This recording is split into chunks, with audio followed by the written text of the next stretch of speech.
ஏய் இந்தா இந்த செக்கை ரவி வருவான், அவன்கிட்ட கொடுத்துரு. என்னங்க செக் இது? என்ன செக்கா இருந்தா உனக்கு என்ன? குடுன்னு சொன்னா கொடு. அதில் எவ்வளோ அமௌண்ட் எழுதியிருக்குன்னு தெரியுமா உனக்கு? உன் பெரிய உனக்கு முழுசா எழுத தெரியாது. இந்த லட்சணத்தில் அது எதுக்கு இது எதுக்குன்ட்டு. என்னங்க ஆ கொஞ்ச நேரம் இருங்க, குழம்பு தாளிச்சிட சாப்பிட்டு போயிருவீங்க. என்ன சமையல்? சோறும் கத்திரிக்காய் சாம்பாரும். எப்போ பாரு சோறு சாம்பாருன்ட்டு. இதை தவிர உனக்கு வேற எதுவுமே செய்ய தெரியாதா? நான் வெளியவே சாப்பிட்டுக்கிறேன். அம்மோ அம்மோ எந்திரிமா. இன்னைக்கு லீவு தானம்மா, இன்னும் கொஞ்ச நேரம் தூங்கிக்கிறேன்னு. பொம்பளை பிள்ளை இவ்வளவு நேரமா தூங்குறது? எந்திரி. சமையல் கட்டில அம்மா கூட கூடமாட வேலை செய்யலாம்ல. எனது கிச்சன்ல வேலை செய்யணுமா?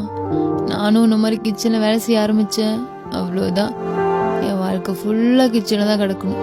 நான் என்ன உன்ன மாதிரி எழுத படிக்க தெரியாத